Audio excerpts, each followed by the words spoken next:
तो इसे स्टार्ट करते हैं। तो इसमें रूल क्या होता है? रूल होता है सब्जेक्ट, उसके बाद helping verb is am are, इसमें हम is am are helping verb का यूज़ करते हैं। उसके बाद वर्ब की फर्स्ट फॉर्म और उसके साथ हम आई एन जी लगा देते हैं और लास्ट में आता है ऑब्जेक्ट। वर्ब की फर्स्ट फॉर्म मतलब जो भी वर्ब होता है उसका हम फर्स्ट फॉर्म ले लेंगे, जैसे कि ईट ले लेते हैं। उसके बाद हमें उसके साथ आई एन जी लगाना होता है, तो हम यहाँ ऐसे आई एन जी लगा देते हैं, तो इसमें वर्ब का ये वाला फॉर्म यूज़ होता है। ठीक है। अब इसमें आईडी क्या होती है? इसमें आईडी होती है रहा है, रही है, रहे हैं। जो भी सेंटेंस इन वर्ड से एंड होता है वो प्रेजेंट कंटिन्यूस टेंस होता है। ठीक है। जैसे कि मैं खेल रहा हूँ, हम खेल रहे हैं, तो ऐसे ऐसे। इम्पोर्टेंट टू नो डैट, तो कुछ पॉइंट्स हैं, इन्हें देखते हैं। We use is am are in the form of helping verb, हम हेल्पिंग वर्ब की फॉर्म में इज एम आर का यूज़ करते हैं और वर्ब की फर्स्ट फॉर्म के साथ आई एन जी लगाते हैं। और जो नेगेटिव सेंटेंस होते हैं उसमें हेल्पिंग वर्ब के साथ नोट लगा देते हैं, हेल्पिंग वर्ब लिख के फिर उसके आगे नोट लिखना होता है। और जो क्वेश्चन सेंटेंस होते हैं यानी इंटेरोगेटिव सेंटेंस, उसमें हम हेल्पिंग वर्ब सब्जेक्ट से पहले लगाएंगे। जैसे क्वेश्चन है क्या तुम खेल रहे हो, तो इसमें आर यू प्लेइंग आएगा, आर यू से पहले आ जाएगा, यू से पहले आ जाएगा आर। राइटिंग थोड़ी अच्छी लिखते हैं। इसमें आर यू प्लेइंग आएगा तो आर पहले आ जाएगा। ठीक है।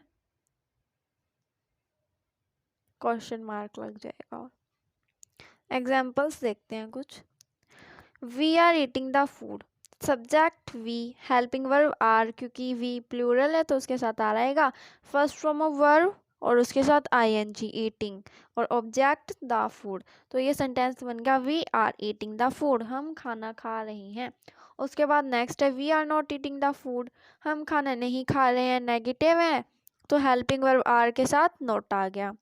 Are we eating the food, क्या हम खाना खा रहे हैं, क्वेश्चन है तो सब्जेक्ट वी से पहले आर आ गया, हेल्पिंग वर्ब और वैसे का वैसा पूरा सेंटेंस।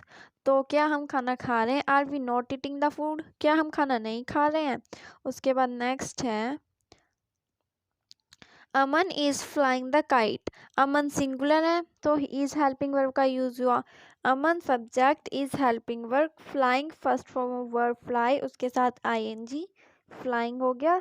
द काइट ऑब्जेक्ट, तो अमन is flying the kite, Aman पतंग उड़ा रहा है, तो ये इसकी हिंदी हो जाएगी। उसके बाद नेगेटिव में तो हेल्पिंग वर्ब के साथ नोट आएगा, Aman is not flying the kite, Aman पतंग नहीं उड़ा रहा है। क्वेश्चन इज पहले आ जाएगा, is Aman flying the kite, क्या अमन पतंग उड़ा रहा है। उसके बाद is Aman not flying the kite, क्या अमन पतंग नहीं उड़ा रहा है। ऐसे करके सेंटेंस बन जाएगा।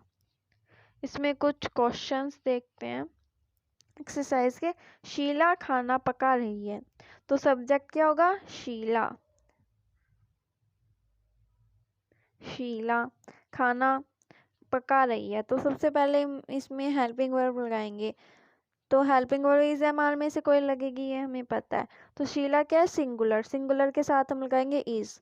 एम हमेशा आई के साथ यूज होगा और किसी के साथ नहीं होगा, और आर होगा प्लूरल के साथ और इज होगा सिंगुलर के साथ। तो शीला सिंगुलर है तो हमने लगाया इज, तो शीला इज क्या कर रही है, खाना पका रही है। वर्ब क्या है, पकाना है, मतलब कि कुक, तो फर्स्ट फॉर्म आ जाएगी कुक, उसके साथ आई एन जी आ जाएगा, हमने पढ़ा था जैसे कि। और फिर ऑब्जेक्ट क्या है, food, Sheela is cooking the food, या फिर ओनली फूड भी लिख सकते हैं। तो ये बन जाएगा सेंटेंस हमारा, फुल स्टॉप आ जाएगा। ठीक है। नेक्स्ट चलते हैं। तुम दरवाजे नहीं खोल रहे हो, तो इसमें सब्जेक्ट क्या, तुम, यू, यू क्या है, प्लूरल, तो आर आ जाएगा, यू आर। नेगेटिव है, नहीं आ गया तो नेगेटिव है, तो नेगेटिव में हम हेल्पिंग वर्ब के बाद नोट लगा देते हैं, तो आर के बाद नोट। खोल रहे हो मतलब ओपन और आईएनजी आ जाएगा, ओपनिंग।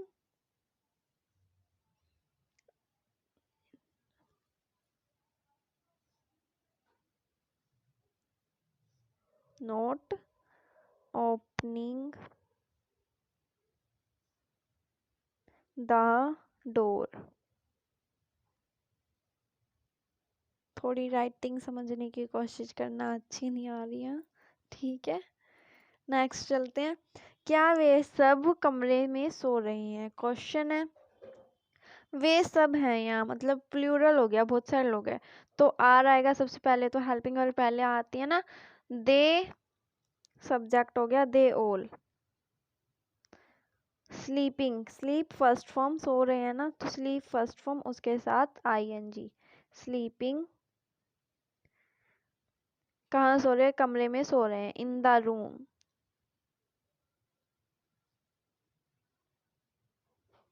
तो ये बन जाएगा question, are they sleeping in the room, ठीक है। विद्यार्थी पढ़ नहीं रहे हैं, नेक्स्ट क्वेश्चन टाइप में है, क्या विद्यार्थी पढ़ नहीं रहे हैं? तो क्वेश्चन है, विद्यार्थी मतलब स्टूडेंट्स, मतलब बहुत सारे स्टूडेंट्स है ना, तो ये प्लूरल हो जाएगा, तो हम आर लगाएंगे। आर स्टूडेंट सब्जेक्ट है हमारा, पढ़ नहीं रहे हैं, आर स्टूडेंट्स नॉट स्टडिंग।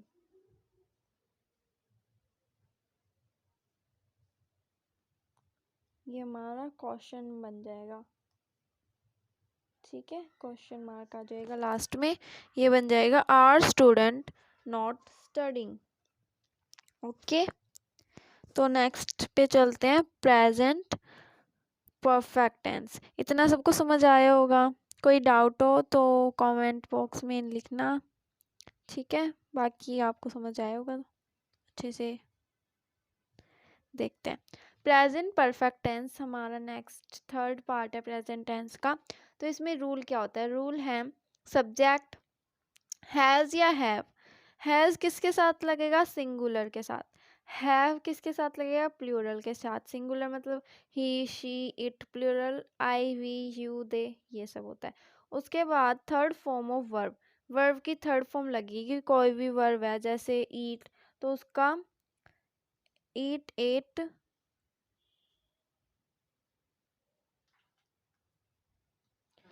तो जैसे कि हमने लिया ईट ले लेते हैं, तो उसकी थर्ड फॉर्म लगाएंगे हम, ईट, एट, ईटन। तो सेंटेंस में हम ईटन यूज़ करेंगे थर्ड फॉर्म ऑफ वर्ब। तो आगे ऑब्जेक्ट लगता है फिर लास्ट में, और उसके बाद हम क्या लगेंगे? फुल स्टॉप ऊपर वाले में, और क्वेश्चन मार्क में क्वेश्चन मार्क, ये सब एक्सक्लेमेशन वगैरह सब लगा देंगे सेंटेंस के हिसाब से। उसके बाद ये रूल क्या होता है? रूल होता है चुका है, चुकी हैं, चुके हैं, या मतलब जो भी इससे एंड होता है वो तो होते ही हैं। उसके अलावा जो आ है, ई है होता है ना, जैसे कि मैं आ रहा हूँ, मैं आ गई हूँ, तो ऐसे ऐसे जो सेंटेंस होते हैं ना, वो भी प्रेजेंट परफेक्ट होते हैं, और ये तो होते ही हैं, चुका है, चुकी हैं, चुके हैं। मैं खाना खा चुका हूँ, मैं पानी पी चुकी हूँ, ऐसे ऐसे करके। उसके बाद आगे चलते हैं, इम्पोर्टेंट टू नो, ओके। तो इसमें है वी यूज़ हैज़ और have in the form of verb. Verb की फॉर्म में हम हैज़ और हैव का यूज़ करते बताया था, हैज़ सिंगुलर के साथ, हैव प्लूरल के साथ। We use third form of verb, verb की थर्ड फॉर्म यूज़ करेंगे। जो नेगेटिव सेंटेंस होते हैं हम नॉट यूज़ करते हैं आफ्टर हैज़ और हैव। हैज़ और हैव लिखने के बाद हम नॉट लगा देंगे। और in interrogative sentences we use has और हैव बिफोर सब्जेक्ट, जैसे बाकियों में किया था, जो भी हेल्पिंग वर्ब हम यूज़ करते हैं हेल्पिंग वर्ब, उसमें हैज़ और हैव सब्जेक्ट से पहले लगा देते हैं क्वेश्चन वालों में, ठीक है। आगे एग्जाम्पल है कुछ, you have finished the work, तो सब्जेक्ट सबसे पहले आ गया यू, ठीक है, सब्जेक्ट है ये। उसके बाद हेल्पिंग वर्ब हैव, क्योंकि जो यू है वो प्लूरल है तो हैव आएगा। Finished third form of verb, कौन सी वर्ब की? फिनिश की। तो फिर उसके बाद ऑब्जेक्ट द वर्क, तो सेंटेंस बन गया have you finished the work, नहीं, have you have finished the work, ये सेंटेंस बनेगा, मतलब तुमने काम पूरा कर लिया है या तुम काम पूरा कर चुके हो। लिया है भी बोल सकते हैं, क्योंकि हमने पढ़ा था कि आ है या ई है से एंड होता है, तो वो भी हो सकता है। तो तुमने काम कर लिया है या तुम काम कर चुके हो, ये दोनों इसके मीनिंग है। नेक्स्ट में you have not finish the work, इसका नेगेटिव है ऊपर वाले का, तो हेल्पिंग वर्ब हैव के बाद नॉट लगा दिया, तुम काम नहीं कर चुके हो या तुमने काम नहीं किया है। Have you finish the work, question है, हेल्पिंग वर्ब सब्जेक्ट यू से पहले हेल्पिंग वर्ब आ जाएगी, क्या तुम काम कर चुके हो, और नोट वाला क्वेश्चन नोट बाद में आ जाएगा। जो नोट है वो अपनी जगह पे रहेगा, हेल्पिंग वर्ब चाहे यू से आगे आ जाए चाहे पीछे आ जाए, हेल्पिंग वर्ब जो नोट है वो अपनी जगह पे रहेगा, हेल्पिंग वर्ब आगे चली जाएगी तब भी। तो ये यहीं रह गया, तो have you not finish the work question mark, ये सेंटेंस हो गया, क्या तुमने काम पूरा कर लिया है या क्या तुम काम पूरा नहीं कर चुके हो या नहीं किया है, ऐसे। सो नेक्स्ट है, the teacher had thought the lesson, the teacher subject has helping verb, thought teach की third form, the lesson object, अध्यापक पाठ पढ़ा चुकी है, अध्यापक पाठ पढ़ा चुकी है, ये हो जाएगा। तो इसका हो जाएगा जो अध्यापक है वो पाठ पढ़ा चुका है, चुकी है, जो भी है, तो हम चुका है ही लिखेंगे, टीचर दे रखा है तो। The teacher has not thought the lesson, not आ गया हेल्पिंग वर्ब के बाद, अध्यापक पाठ नहीं पढ़ा चुका है या फिर अध्यापक ने पाठ नहीं पढ़ाया है। क्वेश्चन है, हैज़ आएगा पहले, क्या अध्यापक पाठ पढ़ा चुका है, या फिर हैज़ नॉट है तो नेगेटिव में आ जाएगा, क्या अध्यापक ने पाठ नहीं पढ़ाया है, तो ये बन जाएंगे इसके सेंटेंसेस। नेक्स्ट एक्सरसाइज में देखते हैं, मैं नाश्ता कर चुका हूँ, मैंने नाश्ता कर लिया है या मैं नाश्ता कर चुका हूँ, इसे कैसे लिखेंगे, सब्जेक्ट क्या है आई, सब्जेक्ट के साथ हेल्पिंग वर्ब क्या आएगा हैव, क्योंकि आई प्लूरल है तो आ जाएगा हैव। उसके बाद नाश्ता कर चुकी हूँ, वर्ब क्या है, मतलब इसमें ऐसे तो नहीं लिखा ना खा चुकी हूँ, लेकिन हमें पता है नाश्ता कर चुकी हैं तो खाया ही होगा, तो हम यहाँ ईट ही डालेंगे, तो ईटन आ जाएगा, आई हैव ईटन द, नाश्ते को क्या कहेंगे ब्रेकफास्ट, तो ये सेंटेंस बन जाएगा। ओके,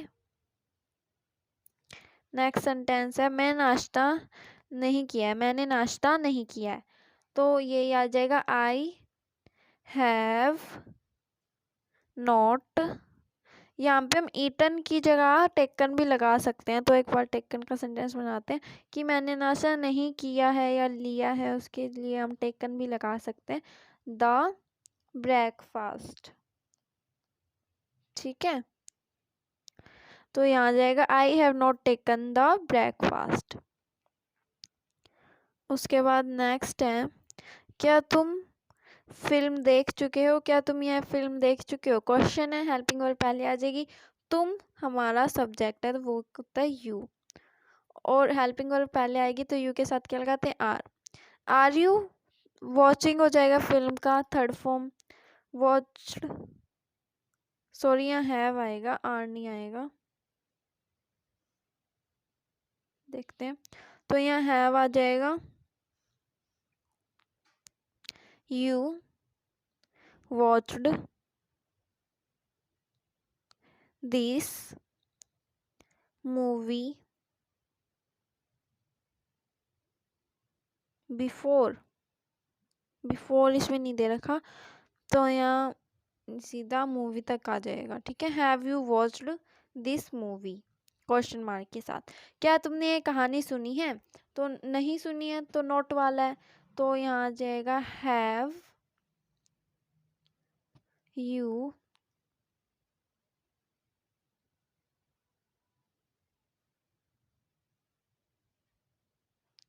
नॉट लिसन,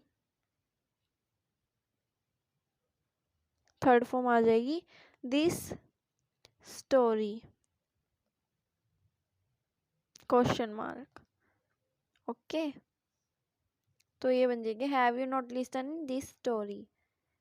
नेक्स्ट आगे चलते हैं, प्रेजेंट परफेक्ट पे पहुंच गए अब हम। ये नेक्स्ट पार्ट है इसका, प्रेजेंट टेंस का, प्रेजेंट परफेक्ट कंटिन्यूस टेंस। इसमें रूल क्या होता है? रूल होता है सबसे पहले सब्जेक्ट हैज़ बीन या हैव बीन। हैज़ हैव जैसे ही होता है सिंगुलर के साथ या प्लूरल के साथ, बस इन दोनों के आगे बीन लगा देना है हमने। वर्ब की फर्स्ट फॉर्म आ जाएगी जैसे ऊपर किया था कंटिन्यूस में, और उसके साथ आईएनजी, फिर ऑब्जेक्ट, फिर सिंस या फॉर, और उसके बाद टाइम। मतलब एक बार हम पहले आईडी देखते हैं फिर समझ आएगा। आईडी क्या है? से रहा है, से रही है, से रही है। मतलब मैं ये काम जब से कर रहा हूँ, मैं जब से 3 घंटे से खेल रहा हूँ, मैं 3 घंटे से पढ़ रहा हूँ, तो से रहा हूँ, से रही है टाइम को एक तरह से बताता है। तो इसमें टाइम के लिए हम सिंस और फॉर दो वर्ड का यूज़ करते हैं। तो यहाँ दे भी रखा है, जो फिक्स्ड टाइम होता है ना उसके लिए सिंस लेते हैं। जैसे कि 3 घंटे, 2 घंटे फिक्स होता है, ये मतलब एक तरह से फिक्स है, हमें पक्का पता है कि ये 3 घंटे था, 2 घंटे था, 2 दिन था, 4 दिन था, तो वहाँ सिंस आ जाएगा। लेकिन अगर टाइम जो हम जिस टाइम के बारे में बोल रहे हैं वो फिक्स नहीं है, हमें पक्का नहीं पता है कि क्या टाइम था, जैसे कोई भी जैसे आ जाएगा ऑप्शन में, देखते हैं जैसे दे रखा होगा 4 के लिए। 4 में क्या दे रखा है? For some days, some days मतलब सम डेज मतलब कुछ दिन, मतलब पक्का नहीं है ना कितने दिन, मतलब पक्का टाइम हमें नहीं बताया हुआ इसमें, तो हम वहाँ 4 का यूज़ कर देंगे। यहाँ पे फिक्स टाइम होता है सिंस में और फिक्स नहीं होता 4 में। तो रूल देखते हैं फिर से। सब्जेक्ट हैज़ बीन या have been, first form of verb उसके साथ आईएनजी, फिर ऑब्जेक्ट, फिर सिंस या फॉर, फिर टाइम। ठीक है, आइडिया से रहा है, से रही है, से रहे हैं। उसके बाद ये पढ़ते हैं इम्पोर्टेंट।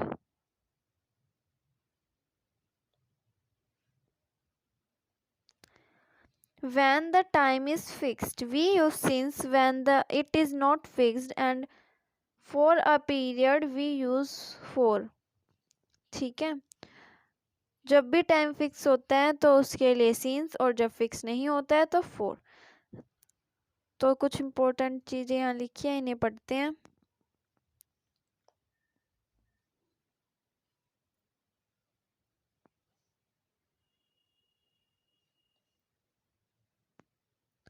सबसे पहले वी यूज़ हैज़ बीन और have been as helping verb. Helping verb के लिए हम हैज़ बीन या हैव बीन का यूज़ करते हैं इसमें। जब नेगेटिव सेंटेंस होता है तो हम नोट लगा देते हैं हैज़ बीन और हैव बीन के बीच में। जैसे कि नोट वाला क्वेश्चन, ये स्टेटमेंट देखते हैं।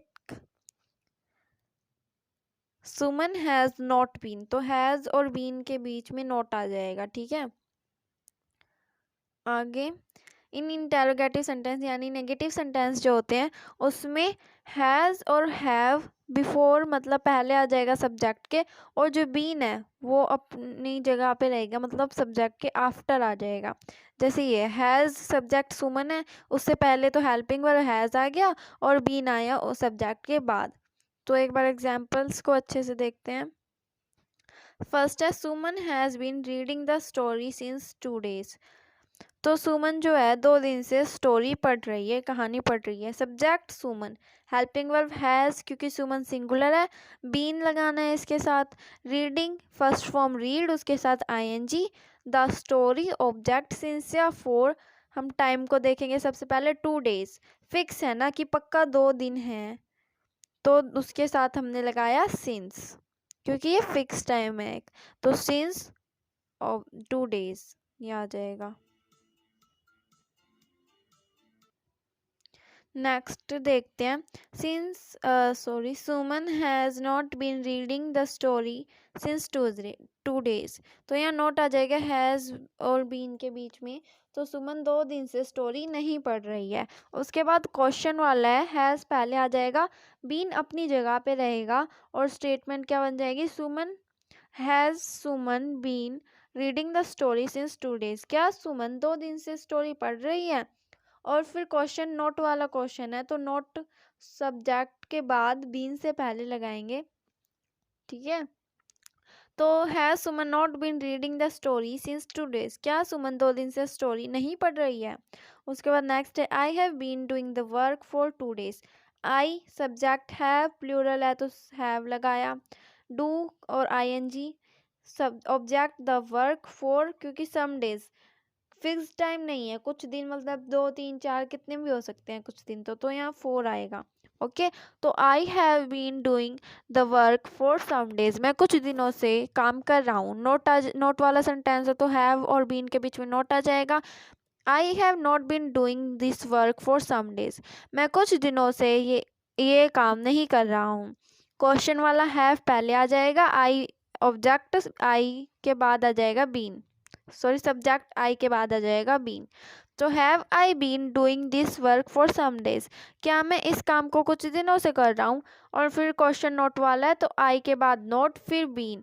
Have I not been doing this work for some days, क्या मैं कुछ दिनों से यह काम नहीं कर रहा हूँ। अब एक्सरसाइज देखते हैं, क्वेश्चंस हैं एक्सरसाइज के। मोहन 4 दिन से कहानियां सुन रहा है, सब्जेक्ट पहले लगाएंगे मोहन, थोड़ा थोड़ा करके, मतलब सब्जेक्ट ऑब्जेक्ट पहले पहचान लेंगे, फिर उसमें हम एक एक करके सारी लाइन वाइज लगाते जाएंगे। तो सबसे पहले हमें सब्जेक्ट लगाना होता है, वो हमने ढूंढा मोहन होता है तो मोहन को हमने पहले लिखा। उसके बाद हम लगाते हैं हेल्पिंग वर्ब, तो उसमें क्या है, मोहन सिंगुलर है तो लगाएगा हैज़, उसके बाद बीन, तो ये नेगेटिव तो है नहीं, नोट आएगा नहीं, तो मोहन, उसके बाद हेल्पिंग वर्ब, उसके बाद वर्ब की फर्स्ट फॉर्म के साथ आईएनजी, सुन रहा है तो लिसनिंग।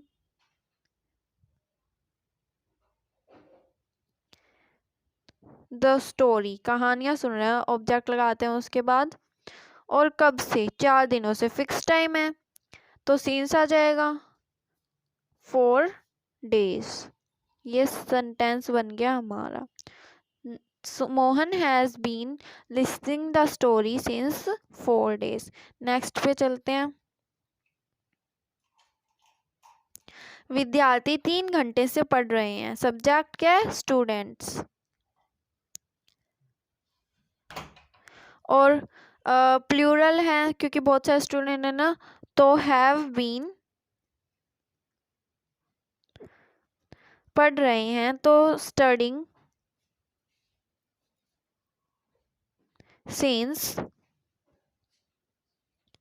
3 आवर्स, तो ये बन जाएगा सेंटेंस हमारा, students have been studying since 3 hours. Next, क्या रामू कुछ दिनों से खेलने जा रहा है, तो क्वेश्चन है तो रामू क्या है, सिंगुलर, तो has Ramu been going for playing for some days, ये हमारा क्वेश्चन बनेगा। Has Ramu been going for playing for some days, तो यहाँ 4 2 बार आ गया, थोड़ा कंफ्यूजिंग लग रहा होगा पर ऐसे ही लिखेंगे क्योंकि खेलने के लिए ना, तो 4 यहाँ आ जाएगा और यहाँ वाला 4 इस टाइम के लिए है। ओके, नेक्स्ट है, क्या रामू कुछ दिनों से खेलने जा रही है, ये हो गया हमारा। क्या तुम कुछ दिनों से खाना नहीं खा रही हो, तो यू के साथ हैव लगेगा, हैव यू, बताया था कि यू के बाद नोट आ जाएगा अगर नेगेटिव है। Have you not been eating food कितने दिनों से, कुछ दिनों से, तो 4 आ जाएगा, फिक्स टाइम नहीं है ना, कुछ दिन है, सम डेज, तो यहाँ आ जाएगा have you not been eating food for some days, question mark लगा देंगे, यहाँ क्वेश्चन मार्क जरूरी है, क्वेश्चन वाला सेंटेंस है। नेक्स्ट देखते हैं। नेक्स्ट मैंने यहाँ WH फैमिली में का कुछ डाला हुआ है, तो ये इसके साथ तो नहीं आता, पर जैसे प्रेजेंट पास्ट फ्यूचर हम करेंगे तो उसके साथ हम प्रेजेंट पास्ट फ्यूचर के लिए WH फैमिली का भी पढ़ते चलेंगे, क्योंकि ये हमें आना चाहिए तो हमें ये करना पड़ेगा। ठीक है, तो ये टेंस के साथ ही कंप्लीट हो जाएगा तो अच्छी बात होगी, तो हम इसे कर लेते हैं। तो WH फैमिली में क्या क्या आता है, जो भी वर्ड WH से स्टार्ट होते हैं, क्वेश्चन वाले वर्ड होते हैं ज़्यादातर, तो हम उसे WH फैमिली में डाल देते हैं, जो कि होते हैं वो, whose, which, when, where, why, that. इनकी हिंदी बताती हूँ आप सबको एक बार। वो होता है कौन, whose होता है किसका, विच होता है कौन सा, व्हेन होता है कब, वेयर कहाँ, व्हाई क्यों, व्हाट क्या। ठीक है, तो ज़्यादातर ये वर्ड हम क्वेश्चंस में यूज़ करते हैं, इंटरोगेटिव में यूज़ करते हैं, जब भी कुछ पूछना होता है तो इनका यूज़ करते हैं। तो देखते हैं, ये सारे हमने प्रेजेंट के लिए किए हैं, जो फिर पास्ट वाले करेंगे पास्ट वाली टेंस के साथ, तो ये प्रेजेंट के देखते हैं। वो इज़ योर सिस्टर, तुम्हारी बहन कौन है। वो पेन इज दिस, ये किसका पेन है। Which colour do you like, तुम कौन सा कलर पसंद करते हो। वैन इज़ योर बर्थडे, तुम्हारा बर्थडे कब है। वेयर इज़ योर हाउस, तुम्हारा घर कहाँ है। वाई आर यू हैप्पी, तुम खुश क्यों हो। वट इज़ योर नेम, तुम्हारा नाम क्या है। वो इज़ वर्किंग सिंस 3 days, 3 दिनों से कौन काम कर रहा है। वो is reading for 2 hours। Okay, ये स्टेटमेंट्स बन जाएगी। तो इनकी थोड़ी प्रैक्टिस करनी पड़ेगी, पर ये भी इजी है, हो जाएगा। मतलब अगर आपने प्रेजेंट टेंस पढ़ लिया अच्छे से तो आपको ये भी आसानी से आ जाएगा, क्योंकि टेंस की मदद से ही हम ये बनाएंगे ना। अगर टेंस आ गई तो हमारे लिए ये वाली लाइन मतलब सेंटेंस बनाना इजी हो जाएगा, और ये भी हम आसानी से कर लेंगे। तो हमारा प्रेजेंट टेंस पूरा कंप्लीट हो चुका है। नेक्स्ट पार्ट 3 में हम पास्ट टेंस करेंगे, और पार्ट 1 में हमने टेंस की डेफिनेशन की थी और उसके बारे में पढ़ा था। तो अभी प्रेजेंट टेंस हो चुका है, तो आगे भी हम करेंगे। तो थैंक यू फॉर वॉचिंग।